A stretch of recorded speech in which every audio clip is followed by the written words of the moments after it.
चले मम्मी जी? हाँ 1 मिनट। बहू। जी मम्मी जी। हम दोनों 2 घंटे के लिए बाहर जा रहे हैं, तुम घर का ख्याल रखना। पर मम्मी जी मैं अकेली घर में क्या करूंगी, मैं भी आप लोगों के साथ चलती हूँ। नहीं, कोई ज़रूरत नहीं है। हम किसी काम से जा रहे हैं बाहर, ना कि कोई घूमने जो तुम्हें भी साथ में लेकर जाए। तुमसे पूछा किसी ने? तुम दोनों शांत हो जाओ, बोला ना कि थोड़ी देर में आ जाएंगे। ठीक है मम्मी जी, आप लोग जाइए, मैं एक काम करती हूँ, मैं भी शॉपिंग पे चली जाती हूँ, आप मुझे कुछ पैसे दे दीजिए। ये क्या नाटक लगा रखा है तुमने? कैसा नाटक?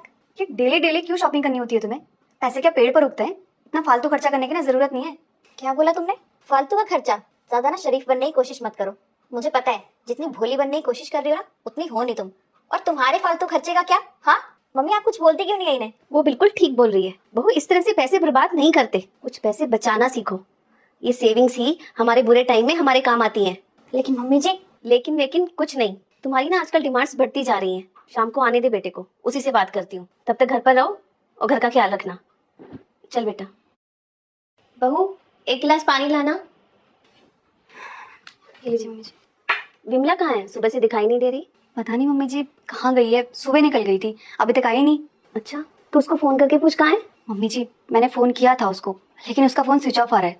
अच्छा, कहाँ गई होगी, मुझे उसकी चिंता हो रही है।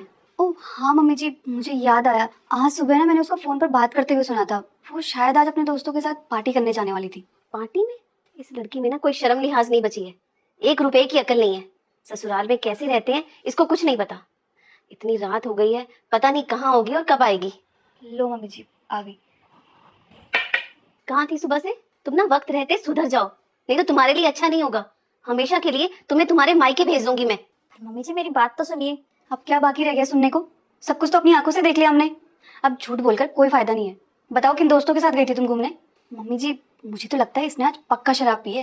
ये क्या बकवास कर रही हो तुम? क्या बकवास कर रही हूँ, सच ही तो बोल रही हूँ। और ये कपड़े क्या पहने तुमने ऐसे? संस्कार तो बिल्कुल भूल गई हो ना तुम। मम्मी जी ये बिल्कुल झूठ बोल रही है, आप इसकी बातों का यकीन मत करना। बस मुझे और कुछ नहीं सुनना। क्या सच है और क्या झूठ है वो तुम्हारी हालत देखकर पता चल रहा है। मम्मी जी मैं कहीं पार्टी में नहीं गई थी। हाँ मेरे दोस्तों ने मुझे बुलाया था पर मैंने उन्हें मना कर दिया था, और बर्थडे विश करके बस वहाँ से आ ही रही थी तभी मेरे मायके से फोन आया और उन्होंने बताया कि अचानक मम्मी को हॉस्पिटल ले जाना पड़ा। तो मैं सुबह से हॉस्पिटल में ही थी। बस करो, और कितना झूठ बोलोगी तुम? मैं झूठ नहीं बोल रही हूँ। और मम्मी जी अगर आपको यकीन ना हो तो आप मेरे मायके फोन करके पूछ लीजिए, मैं सच बोल रही हूँ। मुझे किसी से कुछ नहीं पूछना, कुछ नहीं सुनना। तुम तुम्हारे कमरे में जाओ, और आइंदा दोबारा ऐसा हुआ तो तुम्हारे लिए अच्छा नहीं होगा। मम्मी जी क्या हुआ, आप इतनी घबराई हुई क्यों लग रही हैं? बेटा, वो जो पड़ोस में मिसेस गुप्ता है, उन्होंने सुबह सुनीता को किसी लड़के के साथ जाते हुए देखा। क्या? उसका फोन भी बंद जा रहा है।